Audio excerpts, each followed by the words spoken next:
Hi everyone and welcome to this little video. I am delighted today to be joined by Isi Browning, who is an upcoming motorsport presenter. Thank you so much for coming and chatting to me, Isi. I always love it when I do a video with you because it's just so much fun and I feel like we just talk for ages. Yeah, we had a lot of fun last time, so it's nice to be back. Thanks for having me.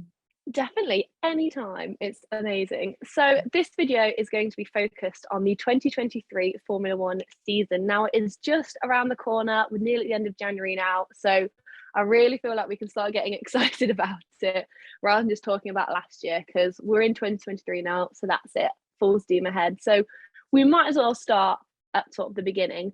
What are you most looking forward to in 2023? And I know that's quite a big question, but I feel like we'll cover everything anyway. So what is it? What are you most looking forward to seeing? Yeah, we always start with big questions, so might as well dive straight in. Yeah, I mean, I'm excited for the new season just as a whole because these last couple of months without any racing really has been really tough. I've definitely been missing it a lot, which it's definitely an addiction, and you get used to kind of watching the races every week, and then when there's nothing to watch, you're like, oh, I really just need something to fill my time. But in terms of the season itself, I guess I'm excited to see the second season of the new regulations, kind of see who's managed to catch up over the winter break. And I'm really hoping to see more battles at the top as well. Obviously, we had a bit of a Red Bull domination last season, given everything that went on with Mercedes not being up there and then Ferrari also having their issues. So I'd really like to see it close up and there'd be hopefully a three-way battle for the title between Mercedes, Red Bull and Ferrari. But I'd also really like to see McLaren and AlphaTauri do a bit better. And yeah, just really looking forward to seeing how it all plays out, but also definitely the new rookies on the grid as well. Yeah, no, definitely. And I'm sure we're going to chat about some of the rookies later, definitely. But just obviously going back to what you've said, I 100% agree. Like, the potential excitement that we have for this year is quite good. Obviously, we saw last year towards the end of the season, it was a lot closer, especially with like Mercedes catching up. So we potentially could have a three-way race for the championship this year, which is really, really exciting.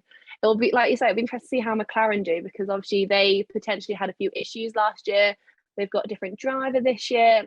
So maybe they could be on a little bit of a comeback, but it will be interesting to see Red Bull if they can continue their dominance. Obviously, with the penalty they had from the cost cap, if that has actually affected their development time. I know Mercedes come out and said a few things about how they're expecting to be sort of at the same place as where they were at the end of last season, which you can never know if you can trust Mercedes because quite a lot of the time they will say that and then they'll come out flying. But we have seen recently, obviously, where they have actually had issues. So it's really exciting, but we've got to wait a few more months before we can finally see. Obviously in 2023 as well, we have got some exciting new races, especially Vegas. Now, are you a fan of Vegas? Are you looking forward to it? Because I feel like it's quite a controversial race. Yeah, it's definitely caused quite the stir on social media, like since it was announced and everything. I am a bit on the fence. I'm a bit hesitant to say whether I am a fan of it or I'm not until it's actually happened, because I think you have to at least give the track a chance. The one thing I will say is, and I've said previously, that I'm personally not a massive fan of having 3 races in America. I think there could be other places that we could race. And yes, the American audience is getting bigger and bigger. But I still think we shouldn't be ignoring other places. And then first impressions of the track itself, I think it could be quite a boring race. Like, just, it doesn't really seem like it's got too much. And as we've spoken about before, it's quite hard when you've got a street circuit to make it an amazing circuit for racing, because obviously you're limited by the layout of the city that you're racing in. But yeah, I think it's definitely going to be a show, definitely going to be one for if you're there, it's going to be amazing. I'm sure they'll invite loads of celebrities and it'll be a big event. But yeah, I'm hesitant. I don't know whether it's going to be more about the show than the racing itself, and whether the racing itself actually won't be too good.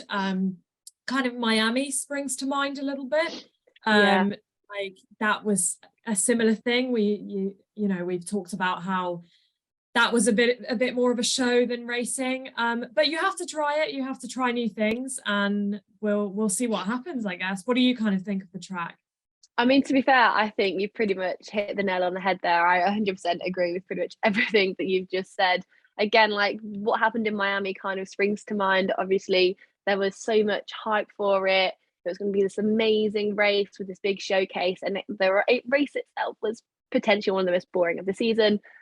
But it was a big show, and like you said, the atmosphere will be amazing. They'll have so many A-list celebrities there, but it's just potentially going to be at the detriment of the racing. Obviously, we may be completely wrong, and it may be an amazing race, but we only going to go on what we've seen previously. So, yeah, it will definitely be interesting to see what happens.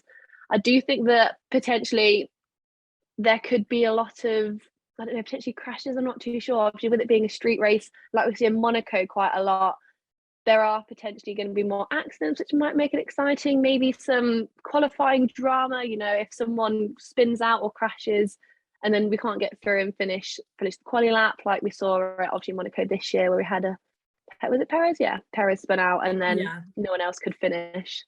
So potentially that could happen, but I don't know. It's just so difficult to say, not having seen it yet, but annoyingly, we've got to wait till the end of the season to see what happens. We've got all the other 21 races, and then Vegas second to last race, which I do think could be exciting because we potentially could be having a world championship win there if it's going to be won early. So maybe, 100% they thought that when they put it there. Vegas definitely wanted potentially a championship win to be coming. So yeah, as you said, it'll be interesting, but I feel like we can't get too excited. I think we're sort of in a little bit of an era right now where it's all about trying new things, and you can't really knock it completely until they've tried it. Like, as you said, we could be completely wrong. It could be an amazing weekend, but hesitant, but I guess maybe we can be optimistic that at least it's going to put on a good show. Yeah, definitely. You've got to take what you can get. And so the only other change to the season this year in terms of the calendar, the actual only difference is there's no China, which was sort of what they intended to be. Obviously, that's because of COVID. What are your sort of feelings about that? Have you got any particular concerns or? I think bit of a weird one. Yeah, I think it's a real shame because obviously you haven't been there in a while now, and I think it's a real shame for the fans and for the calendar itself. And there was talk of them trying to get it put back on the calendar, and then that wasn't happening. So from a fan perspective and from the race itself, it's obviously a real shame that they don't have Formula One coming their way yet again. However, I think in terms of the length of the calendar, I think 22 races, 23 races is a lot anyway, in terms of, there's been a lot of talk about the environmental impact recently, but also the impact on the drivers. Like, you think week in, week out for best part of 9-10 months of the year, you're flying all over the world. Like, it's exhausting. And also not only for the drivers, but all the team personnel that you get out there. So as much as it's sad to lose China, and I think it's, not fun for the fans, in terms of the race calendar itself, it probably could have been almost any of the races that brought it back down and made it a bit more bearable for the drivers in terms of like logistics and just being exhausted at the end of a season. Yeah, definitely. Obviously this season was meant to be the longest season that we have had so far. I think it's actually going to be the same length as last year now, isn't it, without China? They're not replacing it. So even though we've got Vegas, which track have we lost? We've definitely lost one. I think it's 23 races. Yes. Yeah, 23 of 2023. That's how I remember it. Yeah, so it should be interesting to see how it is. Obviously, like you said, China, is a shame to lose it, but I do think it's such a big ask for the amount of people that it takes to put on a Formula One race. Not even the people at the venue, or the people who go around to every single race. There's hundreds and thousands of people who've all got families, they've all got partners, children. people that obviously they want to have their own lives as well. So I think, especially with mental health coming into the front line of work a lot more, it's something that I think they definitely need to bear in mind in the future if they want to make it even longer. I mean, pretty much every single year they seem to be adding on new races. So I am obviously sad to lose China, like I say, for the fans, but I think it's a lot easier on all the workers and all the team who have to go around to all of these races. And like you say, obviously the climate change impact as well. We can't ignore that with it being such a big factor, obviously, in Formula One. So yeah, it will be interesting to see, obviously, if they do bring China back in the future and do make it 24. So we're going to have to wait and see. I know there's been a lot of people raising questions about it and saying like, this is enough now. You can stop. Obviously, the presence of Formula One is growing internationally, so everyone wants a race in their country. So we're going to have to see. Maybe they can't be everywhere, but maybe they're just going to ignore it and carry on. I also wonder at what point they think is the ideal number of races.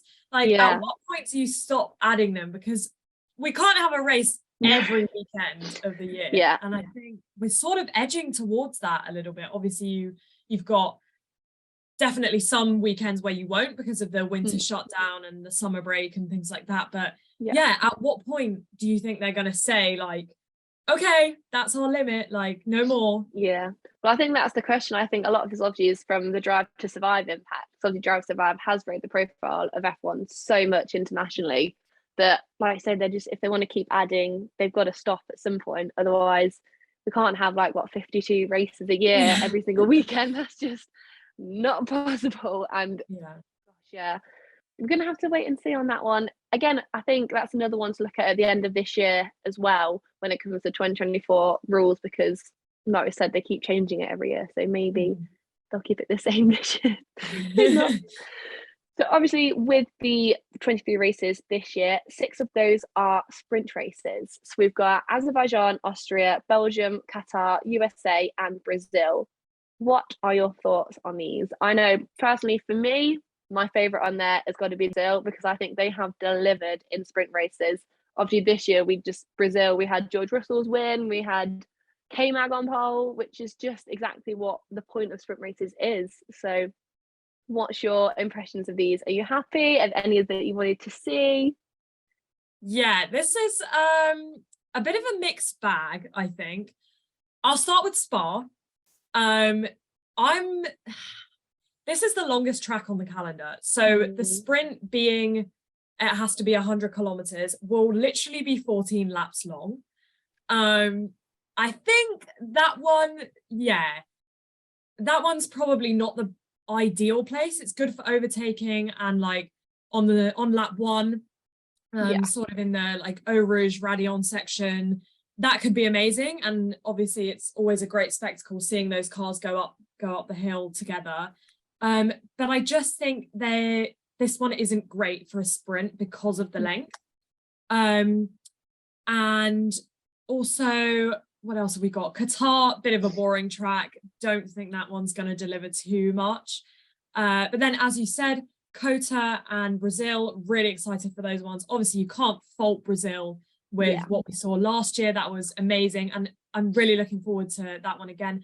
And I'm glad that they kind of kept that as the recurring one, because like we've said, you can't really write something off until you've tried it.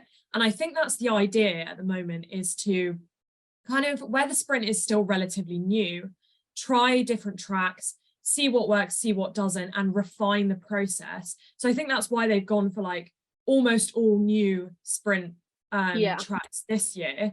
But keeping Brazil is kind of, we know that we're gonna hopefully get one solid good one.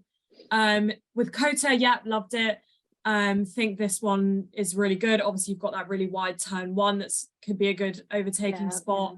Baku's an interesting one, because Baku's one of my favorite races. I really like it. I think it always gives I really like that one as a street circuit, but it is, in my opinion, quite dangerous. And I think for a sprint race, it's going to be behind the safety car most of the time.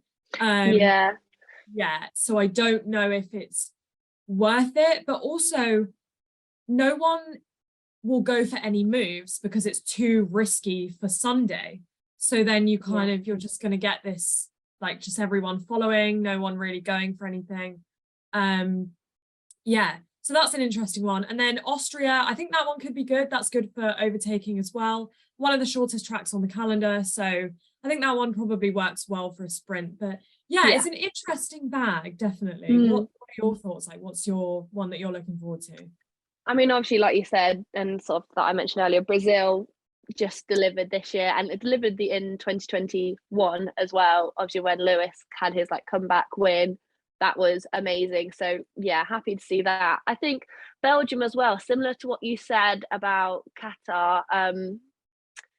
Potentially, you know, we've seen a lot of wet races at Spa. We've seen a lot of red flags in practice sessions in the race. So potentially they're making it more difficult because qualifying is shorter, so it's going to be a lot quicker, so they can fit it in around the rain. Obviously they can split it up, they can have like a gap between each queue.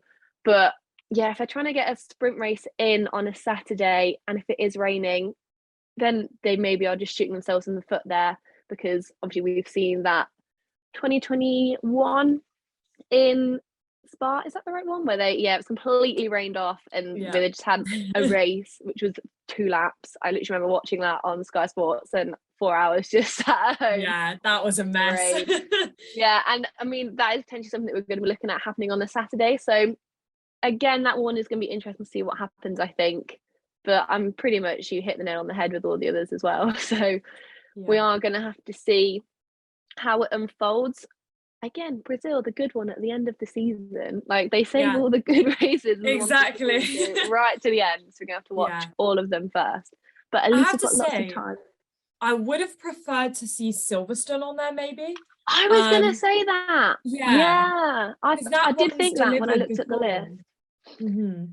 Yeah, I think that is potentially one where it did deliver, but then they took it off anyway. Like you say, in Brazil, it delivered, but they kept it on.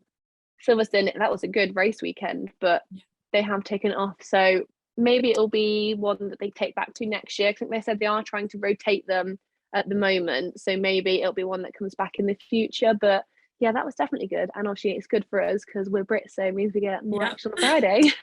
Yeah. Also, there's a new thing that they're doing at some of the sprint weekends, the sprint races. The DRS is reduced to after 1 lap rather than 2 that they can activate it. So I think that could be interesting.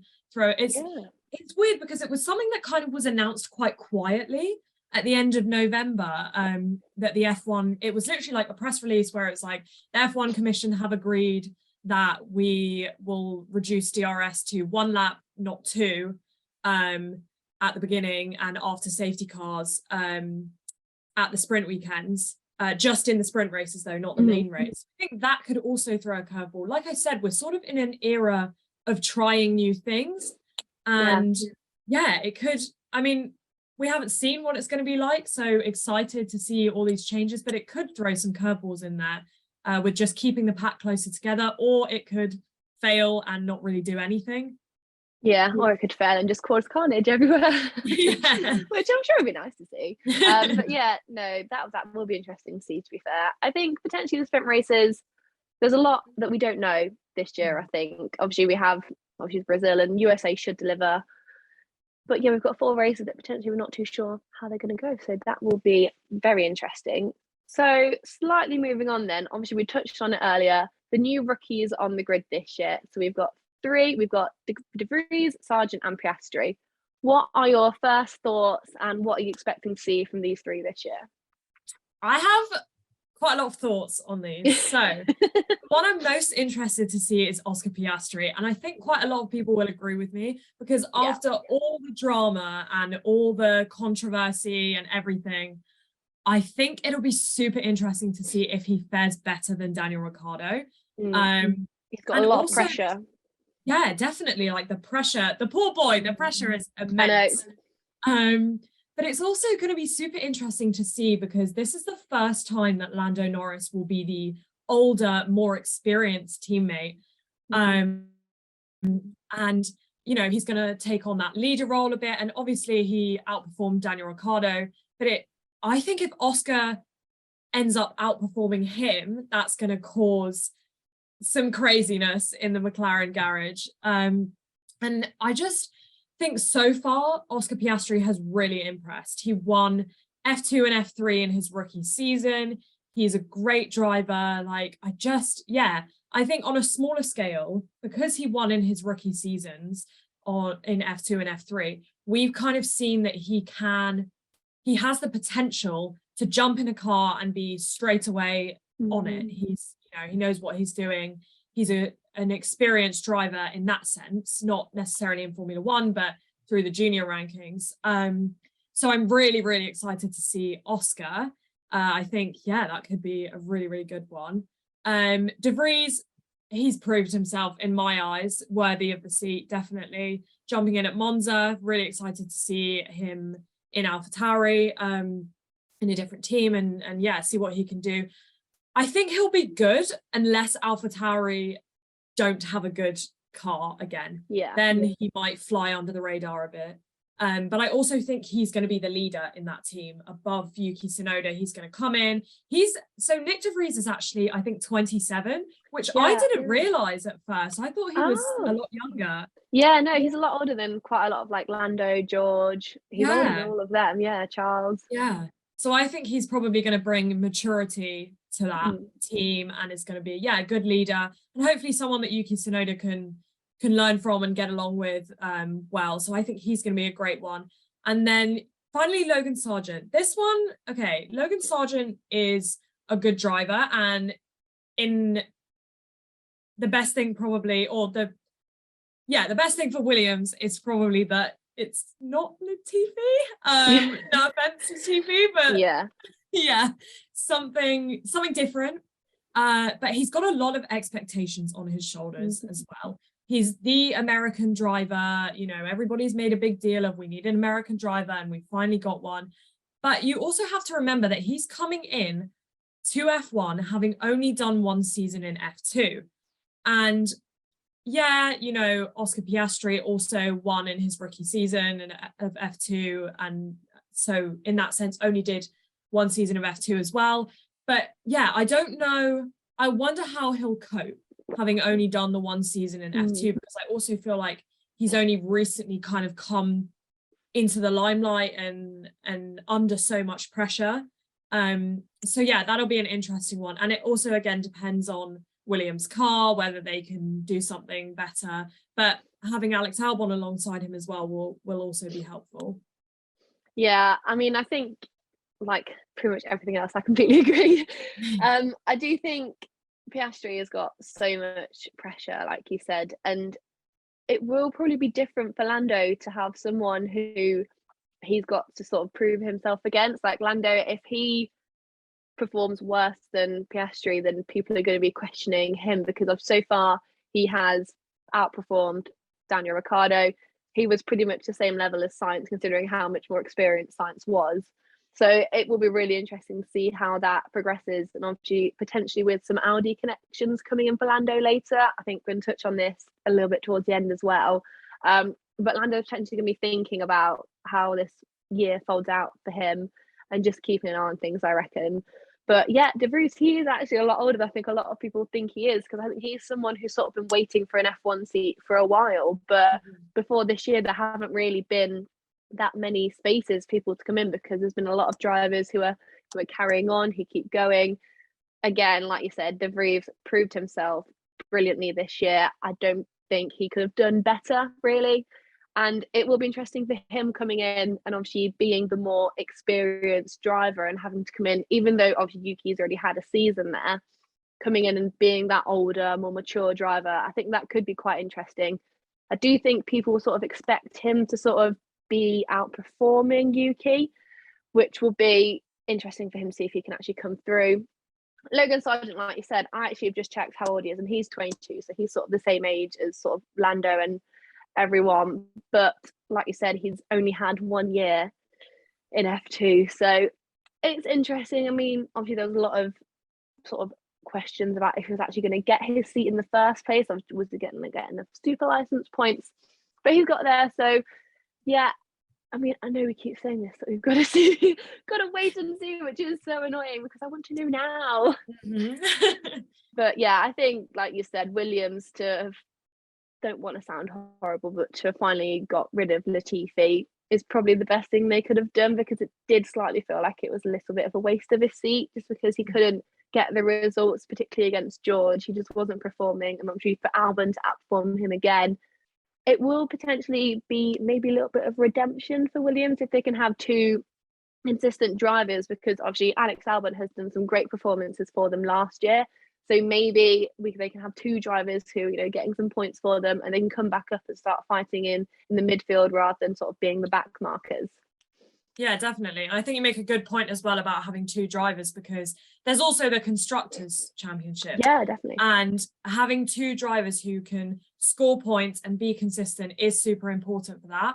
And I think, yeah, like just having that consistency in the team with not one but both is definitely going to benefit them. And if Logan can do that, then I'm all for it. Good luck to him. Yeah, definitely. I do think that's been a massive detriment for Williams over the past few years. Like, they can't underestimate how important it is having two drivers who can deliver rather than just one. So potentially, obviously, Williams, this is what they're going to need. They need drivers that can pull through the points so they can get that money. Because at the end of the day, it is an expensive sport. And with so many new teams wanting to come and be a part of F1, they're gonna sort of have to try and like keep themselves in there, because, you know, someone can easily have their spot if they can't afford it anymore. So I know obviously there have been previous issues and stuff, and now we'll get into it a little bit later, but they have got a new team principal. So all very exciting for Williams. Maybe we can see this a little bit of a redemption year for them. So just before we move on from the drivers, we have got quite a few new pairings in the drivers this year. Obviously, we've spoken about the 3 new rookies, but there's been quite a lot of movement. I was actually looking, there's only 4 teams that have got the same drivers lineup as last year. So obviously that is Ferrari, Mercedes, Red Bull, and Alfa Romeo. So the rest of them are all new. So Izzy, what are you thinking? Do you think we're going to be seeing some fireworks this season?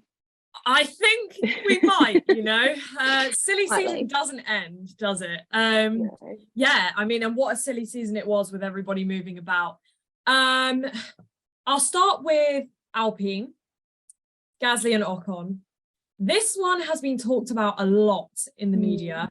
They made a big deal of it, and I think Alpine are kind of almost trying to get rid of that before the beginning of the season, because I don't know if you've seen, but on social media, they're like going to events together. They're posting pictures of each other, and it feels a little bit like they might be doing that for a reason.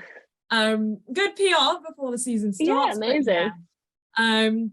Gasly and Ocon. I think the issue is going to lie with, obviously they have a previous history that people talk about quite a lot, but I think the issue is going to lie with if Gasly comes in and straight away he is better. He is outperforming him consistently, outperforming Ocon consistently. And yeah, for me, that's where the issue is going to lie, because they have built the team around Ocon almost. He has the long contract. He was there. I think I can't remember the exact year that it goes up, but it may be 2024. I think he was signed until.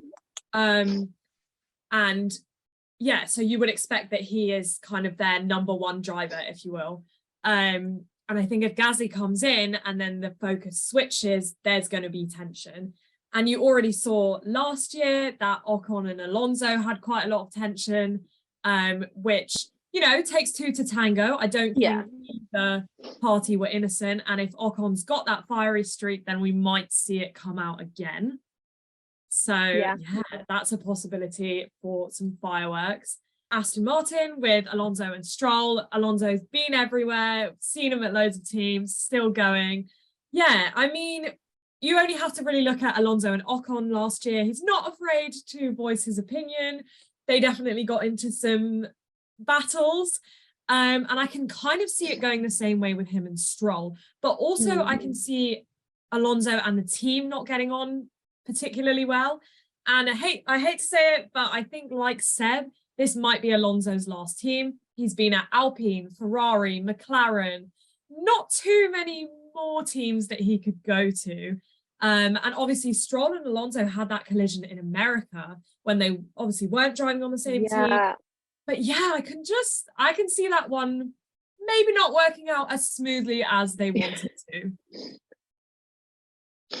Yeah, definitely. I think, like you said, we have already seen a little mini clash between Alonso and Stroll, and obviously Aston Martin is kind of the Stroll team, obviously with Lawrence Stroll being sort of in charge of everything. So it will be really interesting to sort of see how that does work.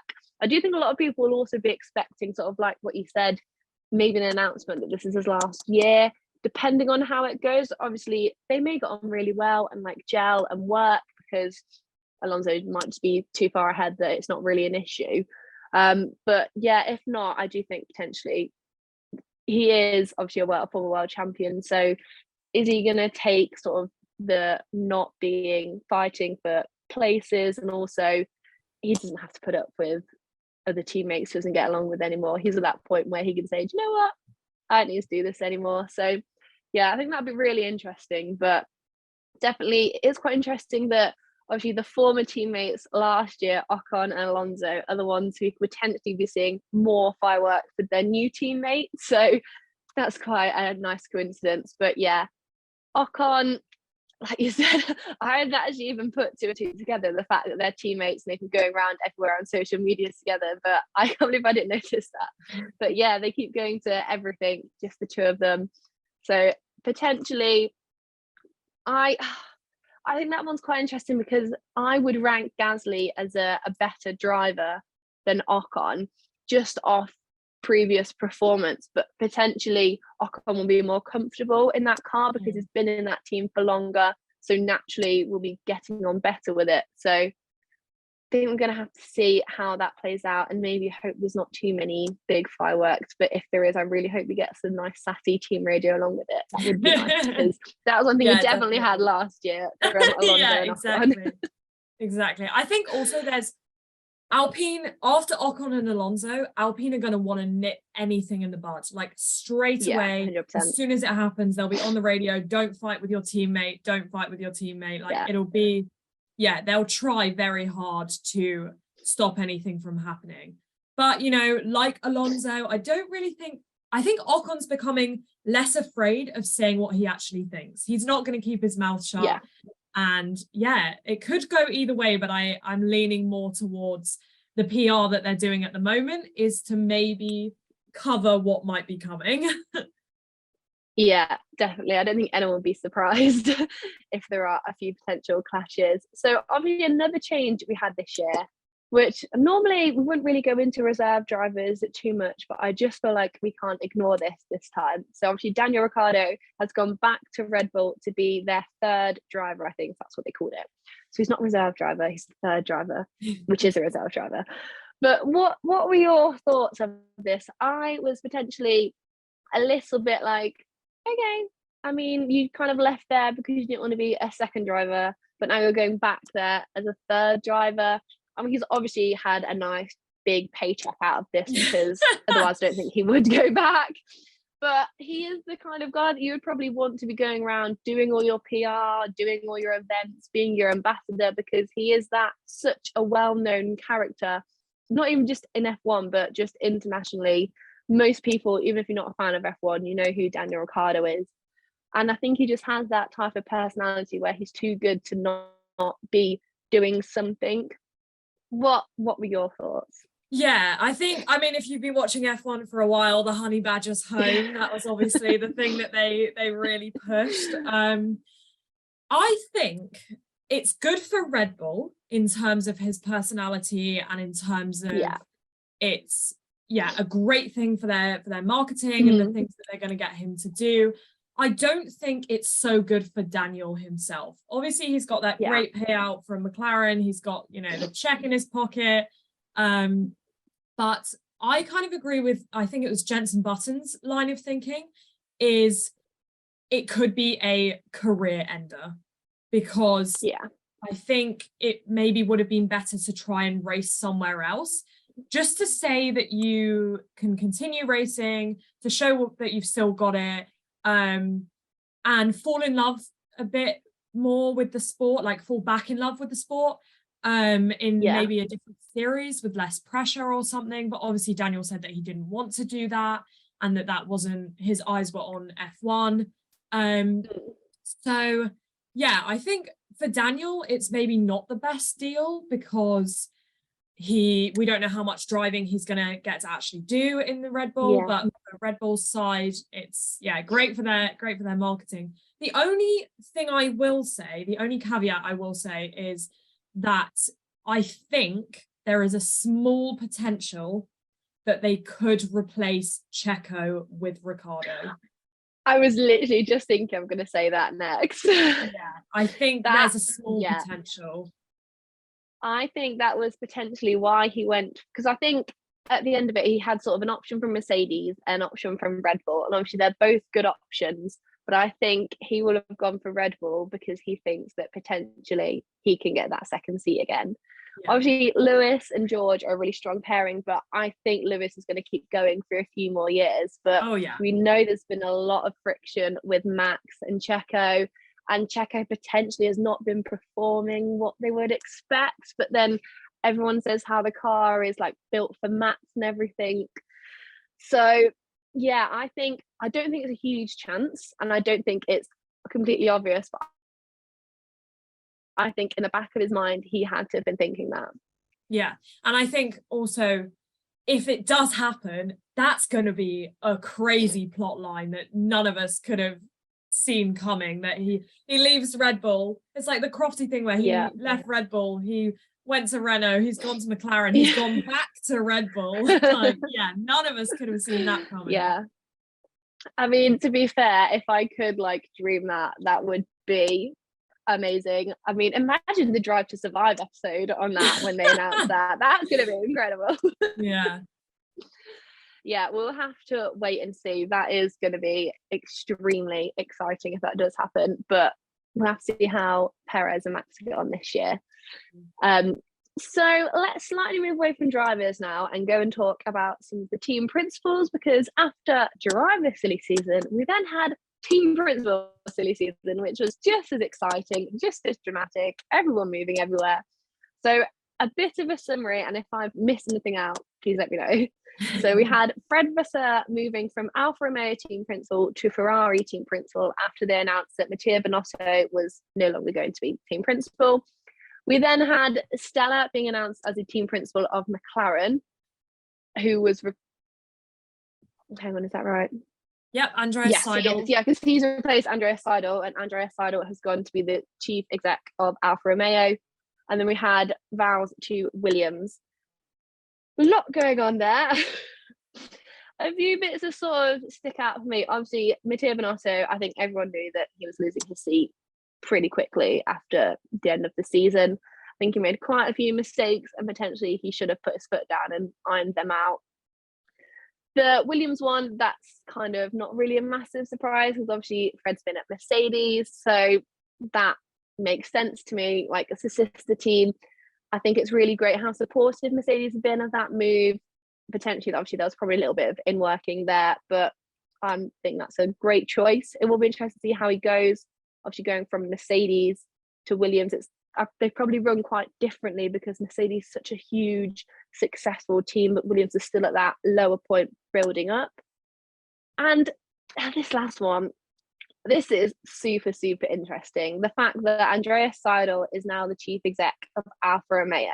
So he's not the team principal. They haven't announced a team principal yet, but the fact that he has gone from McLaren to Alfa Romeo, who are going to become Audi in 2026, is very interesting, because I think there is potential planning for Norris to go to Audi. I'm not sure if he would, but for me, that's what that kind of spells out. I don't know if you had like a similar thought, but as soon as I saw that, I was like, this is planning ahead. Okay, so yeah, lots to unpack with team principals. Going to start with Mattia Binotto. We knew it was a given that he was going, but Fred Vasseur, I don't know too much about Fred Vasseur. Alfa Romeo team principal, not really a team that's talked about a hell of a lot. And the team principals that we see a lot of the time are Ferrari, Red Bull, and Mercedes in the news and things like that.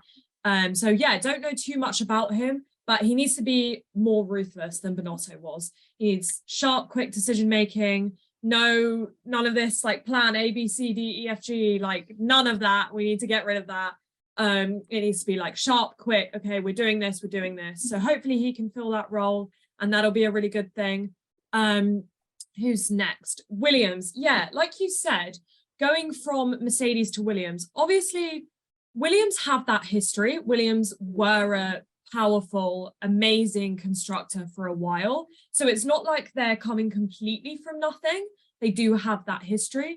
But in modern like times in the last few years, it's definitely a big jump to go from something like Mercedes, eight-time constructors champions, to Williams, where then they're struggling. And obviously you've also got to factor in the fact that no one has really lasted as a team principal there in recent times.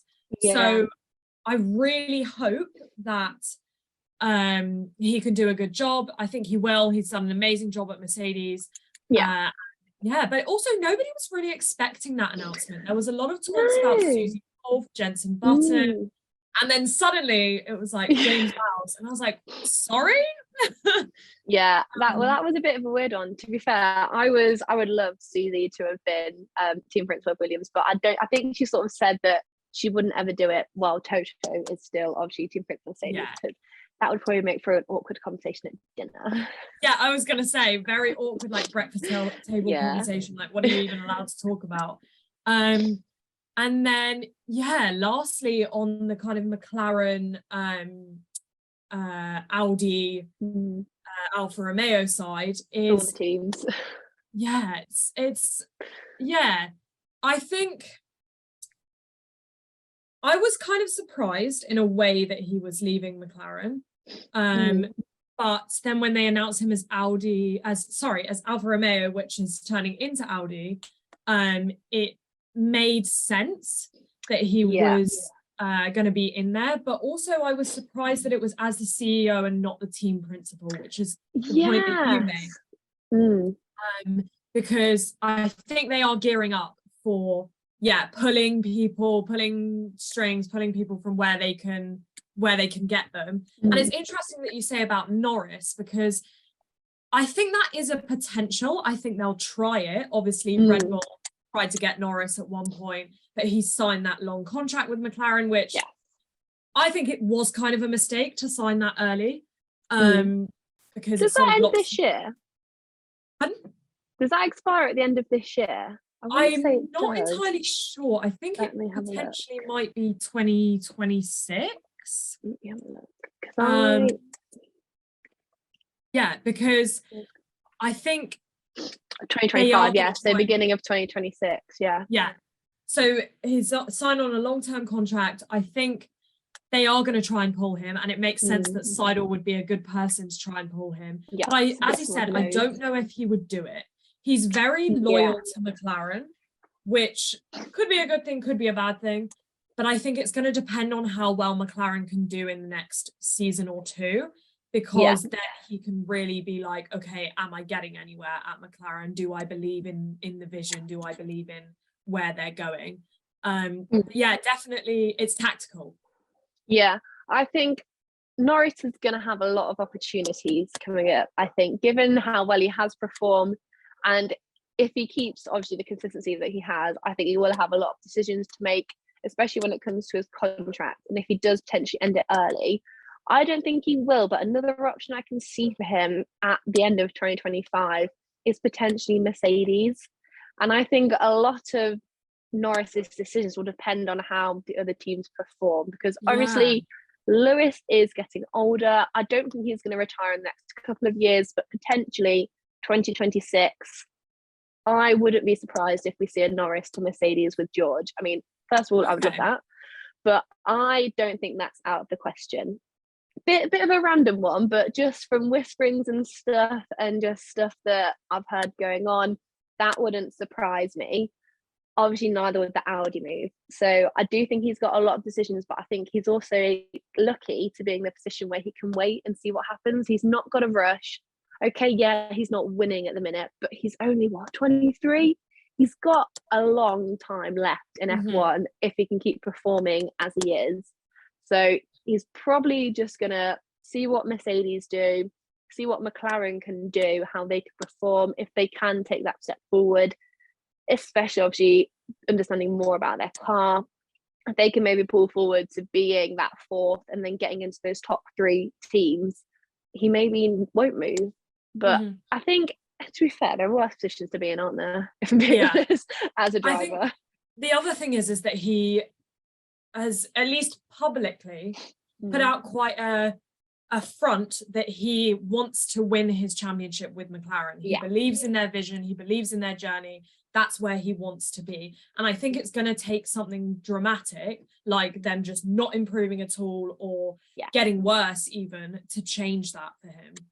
Yeah, definitely. I think that's 100%. He's going to have to see what sort of happens over the next couple of years and what actually comes to form with Audi and what other people they can get on board. Because like you said, I think they will be very cleverly pinching people from different teams to maybe make this like big super team. So while we're sort of on teams, there is potentially a second team that is going to be coming through into F1, and that is Andretti with Cadillac. So that is another one that could be coming up, and I think this is one that sort of people have been expecting for a while. Obviously, they've had previous connections with F1 and stuff, and there's been a lot of whispers and sort of grumblings, but now they've officially announced it. Again, they're looking at 2026. So how would you feel about a 12-team grid? That is very exciting. Yeah, I mean, the more the merrier, but for the right reasons. It has to be done in the right way. And I know that a lot of the current teams are not happy about the way they've gone about certain protocols and the way that they have so publicly announced it. A lot of the time when you bring a new team in, it's done very quietly and done very officially behind the scenes. So I think a lot of people are not happy, particularly the current team principals, about the way they've gone about it. But if it's done in the right way, and if they're going to add to the sport and bring competition to the sport, then it can only be good to have more people on the grid. Yeah, definitely. I think it's going to be really exciting. I think both of them have been quite bold, like you said, in their statements. They've not really beaten about the bush. I actually think Audi they did a direct dig at Mercedes, like the first full German team coming to win a F1 World Championship, which I don't think Mercedes took very well, but they definitely, get sent a message out. So yeah, that is potentially going to make 2026 very exciting. And I'm sure between now and then, there'll be so much more coming out about drivers, team principals, when they're coming in, and what sort of, if they're going to go with any of the power units and everything. So again, we have to see how this one goes. So just sort of bringing this very in-depth 2023 video to an end, let's do some predictions. I think we can't talk about 2023 without doing actual predictions. So what are your top 3 predictions for drivers and constructors championship results in 2023? So we'll start with constructors. Do you want to go first? Okay, constructors. There are a few teams who need a better season. I'd say Mercedes, AlphaTauri, Alfa Romeo, Williams all need a better season. I think Mercedes is going to take the constructors. I think they're going to be back on top. And where we kind of mentioned earlier, I think where they're going to get the points is having 2 drivers who can take it to wins each week. Whereas I think Red Bull and Ferrari will focus too much on one driver. And also Mercedes has the experience of having won so many already. So I think, Mercedes, top spot, they're going to be back. And then I think this one was hard because I put Ferrari second, because I think with new management and new everything, it's Ferrari's time to shine. And I've also put Red Bull third because Christian is confident that limited wind tunnel time won't hurt them.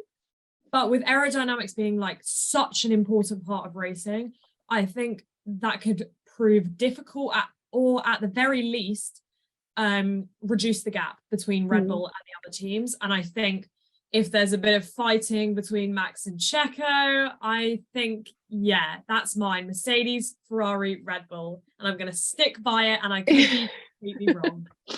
Well, at least we're both be wrong together, because that is exactly the same as mine. I completely agree. I think Mercedes are going to bring through this year, and I put them first because I think they're going to be the most consistent pairing this year. I think they've learned so much from last year, and I think they're the team that have developed the most last year. Obviously, there are a lot of teams that sort of maybe did better, but I think they had the biggest change from the start of the season, where they were down at 15th, 17th to winning races at the end. So I do think the cities are going to build on that and just keep that momentum going, and they're going to be the more consistent team.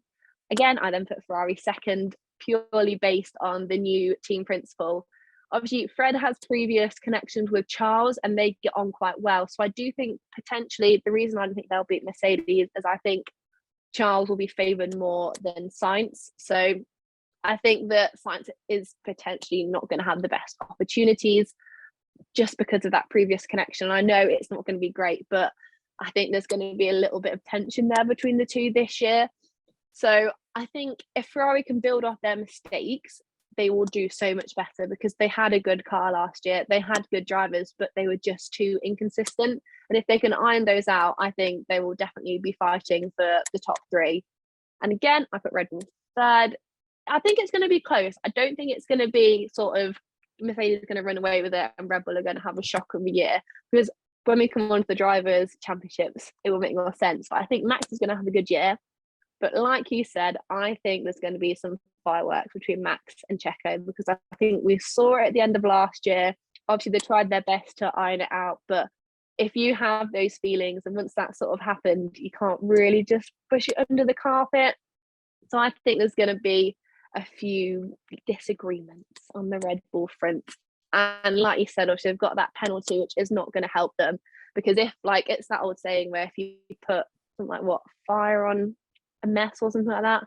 I'm rubbish at these saying things. But if you add fire to a mess, it just gets even messier. So if there's already some frictions and they have a bad car, it's not going to work for them. So yeah, Mercedes, Ferrari, Red Bull, very close. So drivers, are they going to be the same on this? Let's do top three, and then we can potentially explain where we think like the other drivers will end up, in any honourable mentions you want to. Okay. I have a feeling Lewis Hamilton's gonna win his 8th. Yeah. I feel like it's his year. I think this is the year, and yeah, I just can see that happening. And then second and third, I'm still toying between whether it's going to be Max or whether it's going to be Charles, because part of me is like, yeah, like it's going to be a Lewis and Max fight again, but then part of me is like, no, I think the Red Bull car is going to limit that, and Charles is going to come through. It would be great to see another young world champion. I think it would be so nice to see Charles win one, but I don't think at this point he would beat Lewis. That's why, go on. I'm going to go with Charles second and Max third. And what are you thinking about sort of the other half of all of the drivers? So like George, Checo, Sainz, are you thinking they're going to be 4, 5, 6, or are we going to sneak a Norris in there? I think, I'm going to sneak a Norris in there. I'm gonna say if McLaren can give him a better car, Lando's going to win his first race. I'm going to put that right now. Lando's going to win his first race. 100%. Yeah. So I'm gonna agree with you. I think Lewis is gonna win his 8th world title. I think he has been so motivated over the last year and over the winter break. Obviously on his socials, he just seems to be working all the time. I am gonna put Max second. I think he is you can't, obviously there's a lot of people who maybe aren't the biggest fan of him, but you cannot deny his skills as a driver. He is incredibly good, especially considering how young he is. Obviously, he's got the 2 world championships. I think it's going to be close. I do think we're going to see some more Lewis and Max battles this year. So I think they are going to come through second. Third, this is probably quite controversial. I put George Russell because I think after last year being so close, obviously beating Lewis at a lot of the races, I think George is going to have an excellent year this year. I don't think he's going to be sort of with Max and Lewis, but I do think he's going to beat sort of all the other second drivers.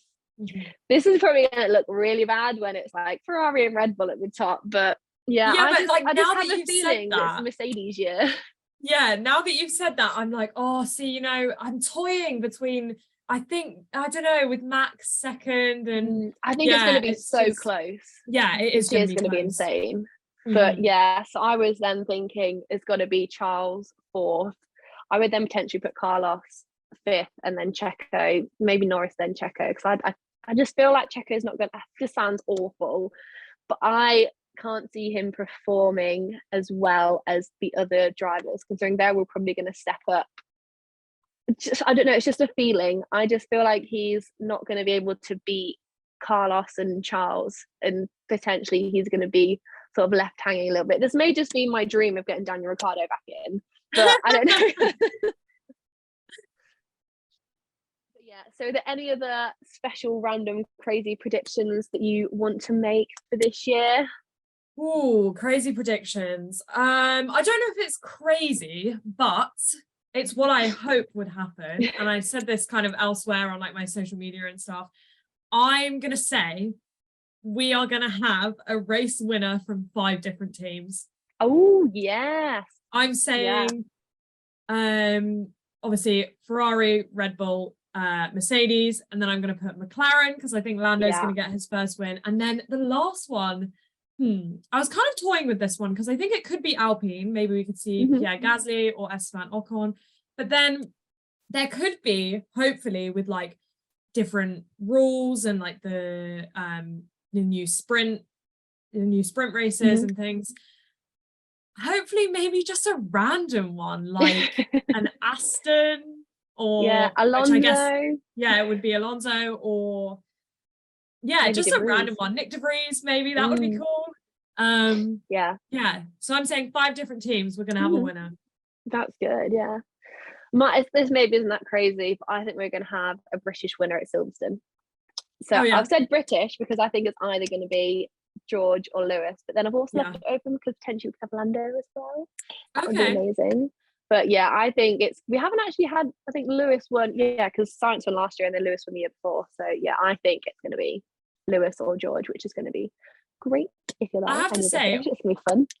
On the back of that, I think if Lewis fans are going to probably disagree with me, but if we're going to have a British winner at Silverstone, I think I'd quite like it to be George Russell, because I think that would be awesome, because obviously Lewis has won it quite a few times in the past, and I'm not saying I don't want Lewis to do well, but I think it would be quite nice to see George win that one, to have a different British driver. I think that would be really exciting. Or Lando. If Lando's up there, then go for it. Imagine an all British podium at Silverstone. Wow. That would be amazing. I would love, I think George is someone, I feel like he gets quite emotional. Obviously, we've seen his reaction when he got his first points at Williams. We saw his reaction when he got his first win. If he got his first home Grand Prix win, he's just, I think he's going to cry because he just does. Perfect. Well, I feel like we have gone through so much in this time today. I feel like we've fully unpicked everything for the 2023 season. Izzy, thank you so much for joining me. As always, it's been an absolute pleasure recording any videos with you. Hopefully, we'll get to see lots more stuff together in the future. So if you guys are watching, keep an eye out. Make sure you follow Izzy as well, because I'm sure there'll be lots more stuff coming up from the two of us. But thank you all for watching, and I hope you enjoyed this video. Bye.